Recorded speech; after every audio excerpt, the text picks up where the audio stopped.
আসসালামু আলাইকুম প্রিয় শিক্ষার্থীবৃন্দ, আশা করি তোমরা ভালো আছো। আলহামদুলিল্লাহ আমিও ভালো আছি। এবং গতদিন আমরা পড়েছিলাম অভিকর্ষজ বিভব শক্তি কী এবং সেটা কিভাবে পরিমাপ করতে হয়। আজকে আমরা কথা বলবো বিভব শক্তির পরের অংশটুকু নিয়ে। তা আমাদের আজকের আলোচনার বিষয় অভিকর্ষজ বিভব শক্তি এবং তার পরিমাপ। ঠিক আছে,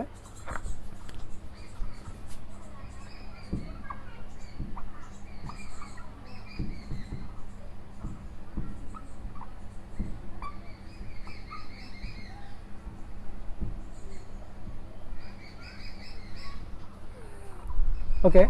তো আমরা আজকে আলোচনা করব অভিকর্ষজ বিভব শক্তি এর পরের অংশ নিয়ে।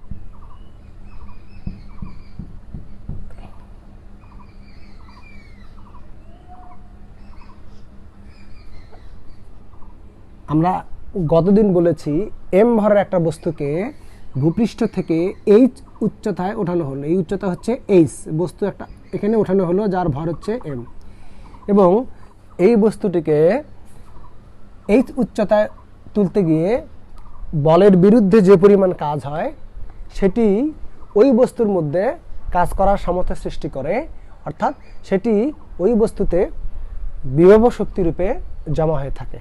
তো আমরা বলেছি এই বস্তুটিকে ভূপৃষ্ঠ থেকে এই উচ্চতায় তুলতে গিয়ে কাজের পরিমাণ W equal M G H. সুতরাং এক্ষেত্রে বিভব শক্তির পরিমাণটা হচ্ছে এম জি এইচ, এবং এইটি ব্যবহার করে আসলে এই বিভব শক্তি পরিমাপ করা হয়।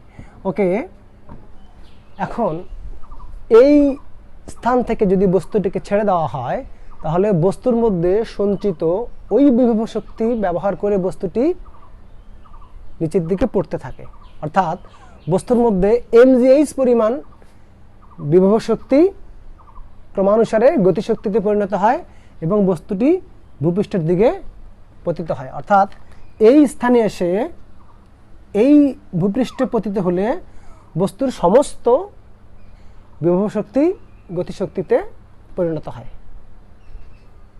অর্থাৎ বিভব শক্তি গতিশক্তিতে রূপান্তরিত হয়। সবটুকু বিভব শক্তি গতিশক্তিতে রূপান্তরিত হয়। মনে করি এটি হচ্ছে, এই বিন্দুটি হচ্ছে এ, এটি হচ্ছে বি।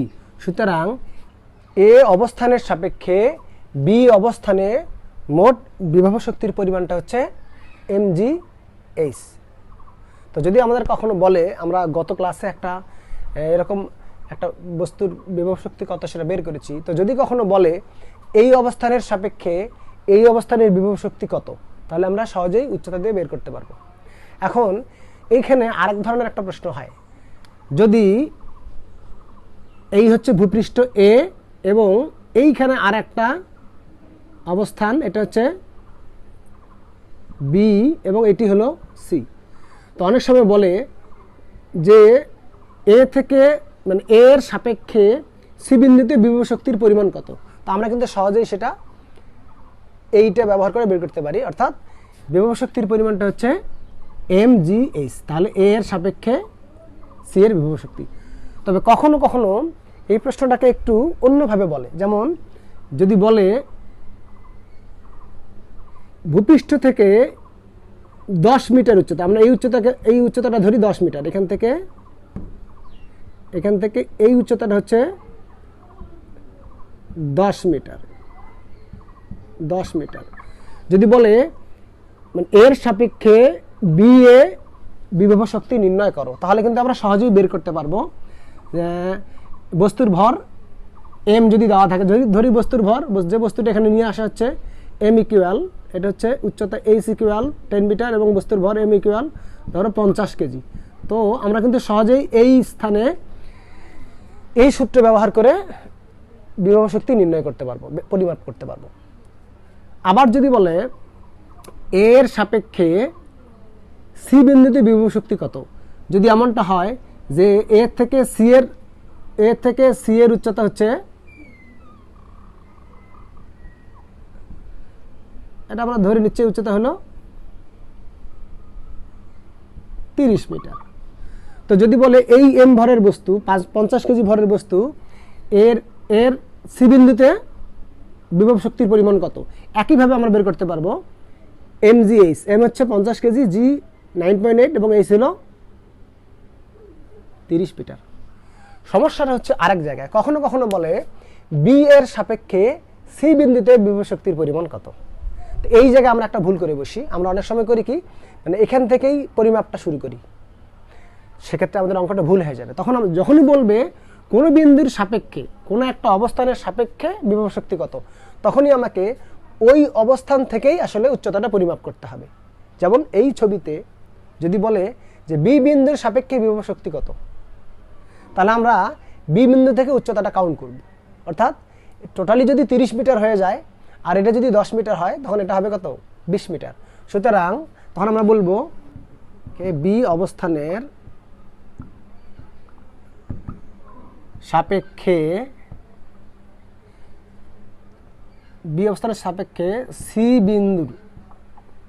সি বিন্দুতে বিভব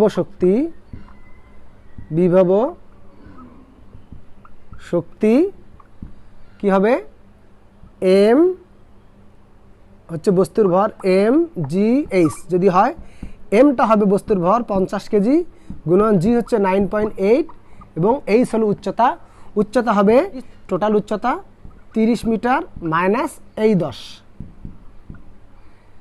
এত জুল ইকুয়াল 50 9.8 ইন্টু এত 9800 জুল। এই জায়গায় আমরা ভুলটা করে থাকি। তাহলে কোন বিন্দুর সাপেক্ষে যদি কোনো বিন্দুতে বিভব শক্তি নির্ণয় করতে বলে, আমরা অবশ্যই দেখব কোন বিন্দুর সাপেক্ষে বিভব শক্তি নির্ণয় করতে হবে কোন বিন্দুতে, এবং এই দুই বিন্দুর মধ্যে উচ্চতাটা কত। তাহলে বি বিন্দুর সাপেক্ষে যদি সিতে বের করতে বলে, আমরা বির সাপেক্ষে সি বের করব এই উচ্চতা ধরে। যদি এর সাপেক্ষে সিতে বলে, তখন এই বিন্দু ধরে এই বিন্দুর উচ্চতাটা ধরেই তারপরে বিভব শক্তি নির্ণয় করব।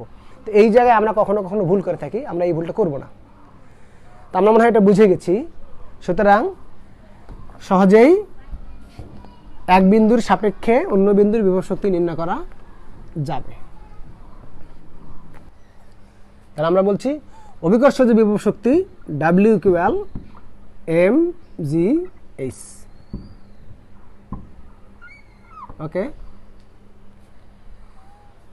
অভিকর্ষজ বিভব শক্তি কিন্তু তিনটি জিনিসের উপর নির্ভর করে। একটা হচ্ছে m অর্থাৎ বস্তুর ভর, তারপরে g অভিকর্ষজ ত্বরণ এবং h উপর।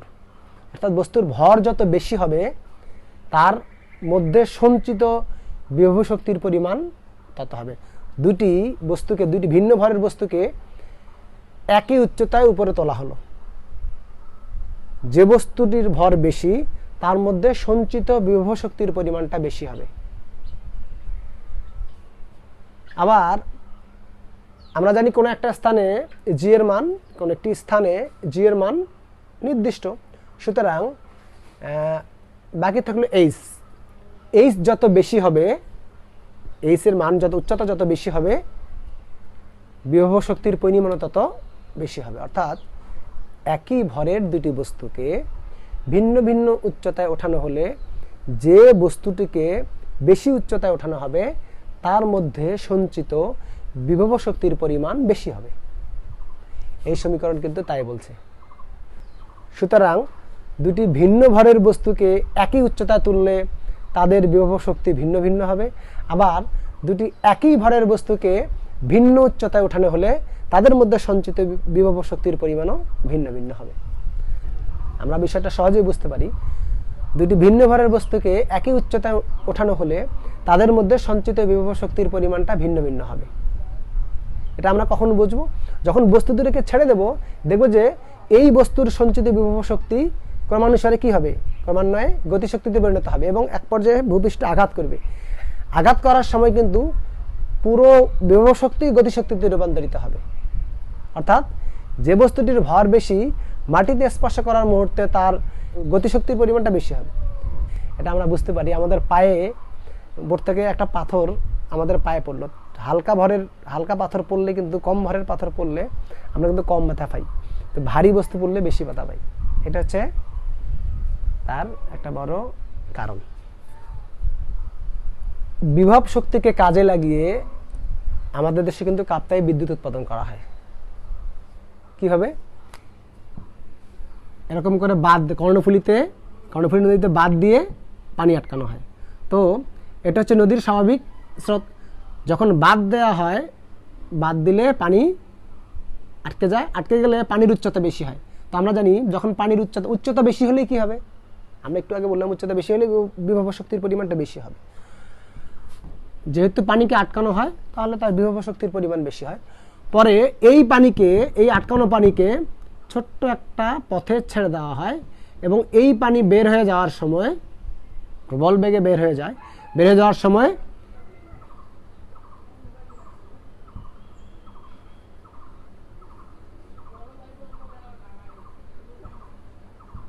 এরকম কিছু পাখা আছে, এই পাখাটাকে ঘুরিয়ে চলে যায়। তো এই পাখাগুলোর সাথে জেনারেটর টারবাইন লাগানো থাকে। সুতরাং যখন পাখাগুলো ঘুরে তখন টারবাইনও ঘুরে এবং বিদ্যুৎ উৎপন্ন হয়।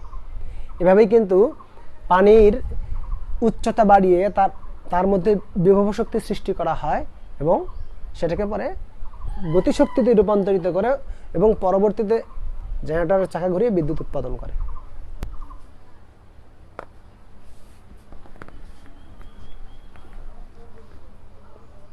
তো এখন আমরা কথা বলবো শক্তির সংরক্ষণশীলতা নিয়ে। আমরা আগে কোনো একটা ক্লাসে পড়েছি যে শক্তি শুধুমাত্র তার রূপ পরিবর্তন করে, মোট শক্তির পরিমাণ পরিবর্তন হয় না, অপরিবর্তিত থাকে। এটি হচ্ছে শক্তির সংরক্ষণশীলতা। অভিকর্ষজ বিভব শক্তি ব্যবহার করে সহজে এটা প্রমাণ করা যায়। মনে করি ভূপৃষ্ঠ থেকে m ভরের একটা বস্তুকে h উচ্চতায় ওঠানো হলো।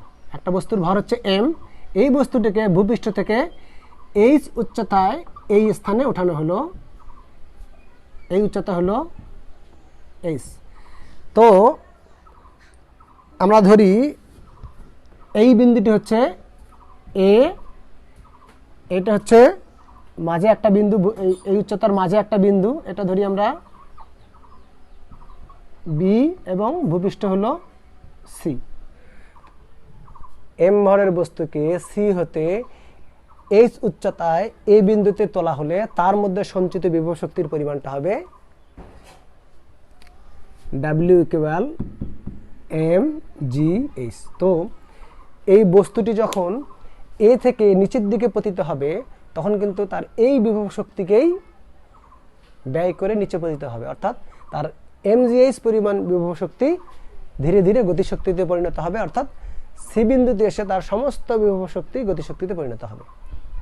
তো আমরা তার এই গতিপথের 3টা স্থানে মোট শক্তির পরিমাণ পরিমাপ করে দেখব। এই বিন্দুতে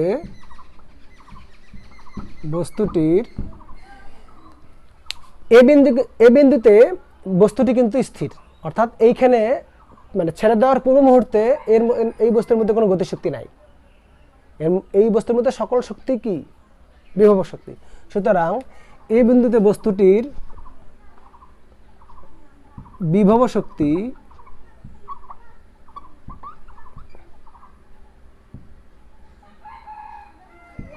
VA =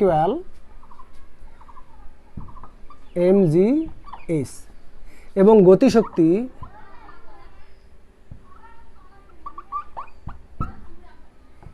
TA = 0। সুতরাং এ বিন্দুতে মোট শক্তি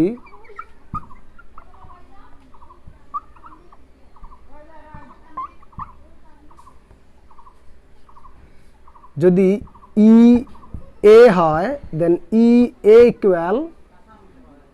VA + TA = mgh + 0 = mgh। সুতরাং এই বিন্দুতে বস্তুটির মধ্যে সঞ্চিত মোট শক্তি হচ্ছে mgh। এরপরে আমরা বি বিন্দুতে বস্তুটির মোট শক্তির পরিমাণটা বের করব। যখন বস্তুটিকে ছেড়ে দেওয়া হবে বস্তুটি নিচের দিকে পতিত হতে থাকবে। এখন গতিপথের বি বিন্দুতে বস্তুর মধ্যে মোট শক্তি কত? বি বিন্দুতে কিন্তু বস্তুটির গতিশক্তি এবং বিভব শক্তি দুটিই থাকবে। সুতরাং বি বিন্দুতে বস্তুটির আমরা বিভব শক্তি এবং গতিশক্তি দুটি নির্ণয় করব এবং দুটি যোগ করে যেটা হবে সেটি হবে বি বিন্দুতে মোট শক্তির পরিমাণ। ধরে নিচ্ছি এ হতে বি এর উচ্চতা হচ্ছে এক্স। সুতরাং এই বি থেকে সি এর উচ্চতা হবে, বি থেকে সি এর উচ্চতা হবে এইচ মাইনাস এক্স। তাহলে বি বিন্দুতে বিভব শক্তির পরিমাণ, সুতরাং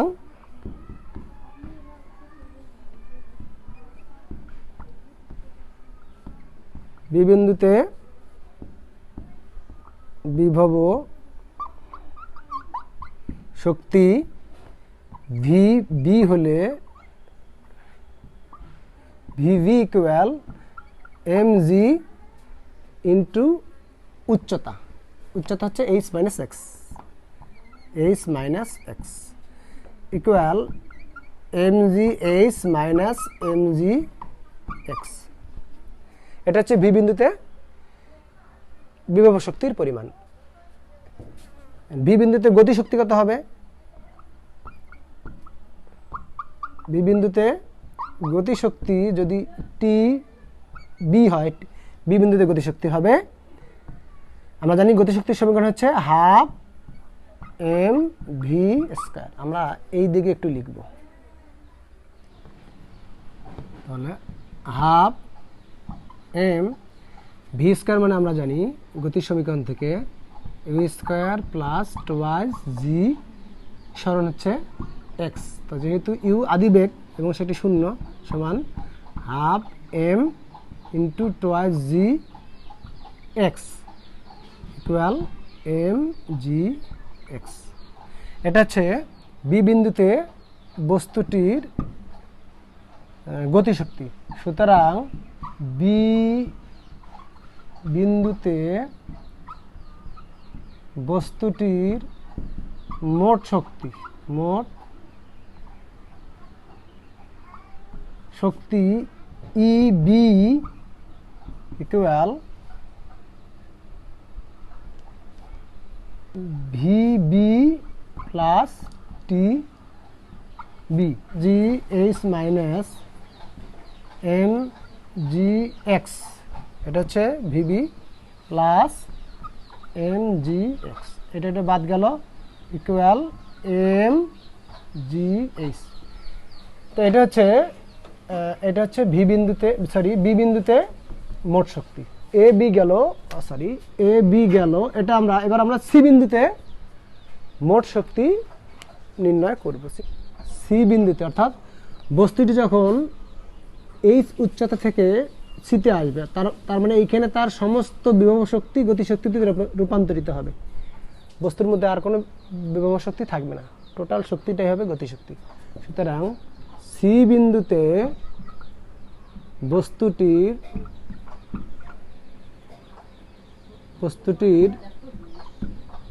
বিভব শক্তি ভি সি হলে ভি সি ইকুয়াল কি হবে? 0। এখানে আর তার কোনো বিভব শক্তি থাকবে না, টোটাল শক্তিটাই গতিশক্তিতে রূপান্তরিত হবে।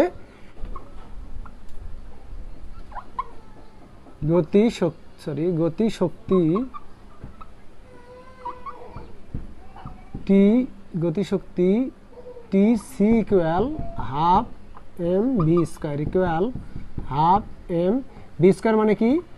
You square plus twice G সরণ হচ্ছে H equal half M into U যেহেতু আদিবেগ 0 তার মানে এটা নাই, সুতরাং 2gh ইকুয়াল mgh। এটা হচ্ছে সি বিন্দুতে গতিশক্তি। সুতরাং সি বিন্দুতে মোট শক্তি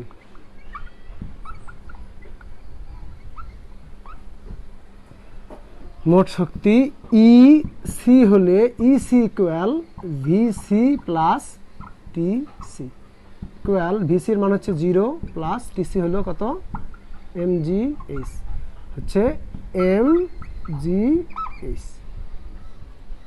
তাহলে আমরা দেখছি সি বিন্দুতে মোট শক্তি হচ্ছে এম জি এইচ। তাহলে এই বিন্দুতে মোট শক্তি আমরা আগে ছিল এটা মিশিয়ে দিয়েছি, সেটা ছিল এম জি এইচ। বি বিন্দুতে মোট শক্তি এম জি এইচ এবং সি বিন্দুতে মোট শক্তি এম জি এইচ। তা আমরা লিখতে পারি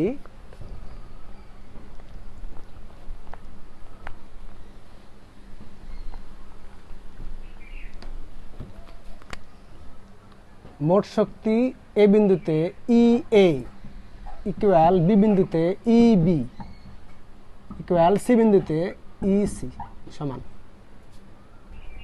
সুতরাং অভিকর্ষ বলের প্রভাবে পরন্ত বস্তুর ক্ষেত্রে বস্তুটির মোট শক্তি সর্বদাই নির্দিষ্ট থাকে, অর্থাৎ অভিকর্ষ বলের প্রভাবে পরন্ত কোনো বস্তু শক্তির সংরক্ষণশীলতা নীতিকে সমর্থন করে।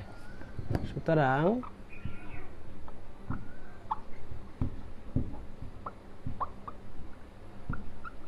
অভিকর্ষ বলের প্রভাবে মুক্তভাবে পরন্ত কোনো বস্তুর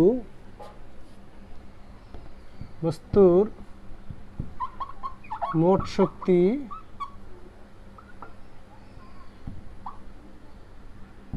সর্বদা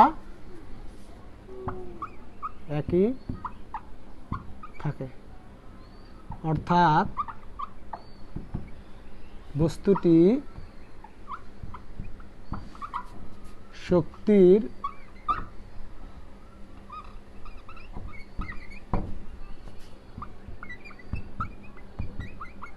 সংরক্ষণশীলতার নীতি মেনে চলে। ওকে, সুতরাং অভিকর্ষ বলের প্রভাবে মুক্তভাবে পরন্ত কোনো বস্তুর মোট শক্তি সর্বদা একই থাকে, অর্থাৎ বস্তুটি শক্তির সংরক্ষণশীলতার নীতি মেনে চলে। তো অনেক সময় প্রশ্ন হয়, দেখাও যে মুক্তভাবে পরন্ত বস্তু সবসময় শক্তির সংরক্ষণশীলতার নীতিকে মেনে চলে, অথবা মুক্তভাবে পরন্ত বস্তুর ক্ষেত্রে শক্তির সংরক্ষণশীলতা নীতিকে প্রমাণ করো। তো ঠিক আছে, আজকে আমরা পড়লাম আসলে বিভব শক্তি নিয়ে একটু বিস্তারিত আলোচনা করলাম। বিভব শক্তি কি, বিভব শক্তি কিসের উপর নির্ভর করে, এরপর হচ্ছে অভিকর্ষ বিভব শক্তি পরিমাপ সম্পর্কিত কিছু গাণিতিক সমস্যা আমরা দেখেছি, এবং দেখলাম হচ্ছে মুক্তভাবে পরন্ত বস্তুর শক্তির সংরক্ষণশীলতা নীতিকে মেনে চলে। ওকে,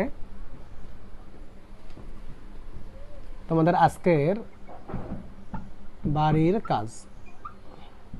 ওকে, ধরে নিচ্ছি এটা হচ্ছে সমুদ্রতল। তো এখান থেকে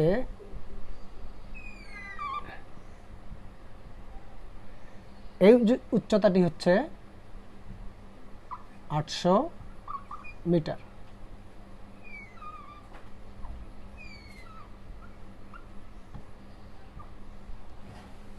এই 800 মিটার উঁচুতে আছে হচ্ছে রিজার্ভার।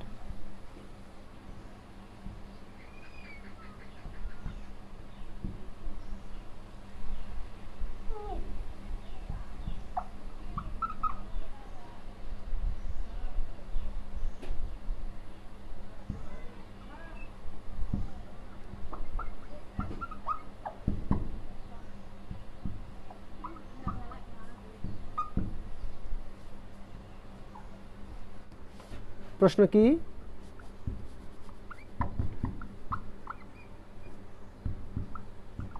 রিজার্ভারে সঞ্চিত পানির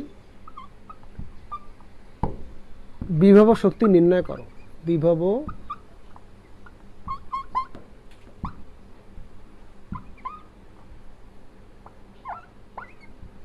শক্তি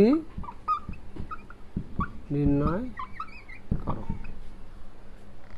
জলবিদ্যুৎ কেন্দ্রের রিজার্ভার সমুদ্র সমতল থেকে 800 মিটার উঁচুতে আছে এবং পাওয়ার স্টেশনটি 200 মিটার উঁচুতে আছে। এই 800 মিটার উঁচুতে রিজার্ভারে আছে পানির পরিমাণ হচ্ছে 2 × 10⁸ কিলোগ্রাম। এই পানি এসে পাওয়ার স্টেশনে টারবাইন ঘুরিয়ে চলে যায়। পাওয়ার স্টেশনটি 200 মিটার উঁচুতে। প্রশ্ন হলো এই পানিতে সঞ্চিত বিভব শক্তির পরিমাণ কত, নির্ণয় করো। ধন্যবাদ, তোমরা ভালো থাকবে। সামনে একটা কোনো ক্লাসে আবার তোমাদের সাথে আমার দেখা হবে, কথা হবে। আসসালামু আলাইকুম ওয়া রাহমাতুল্লাহি ওয়া বারাকাতুহু।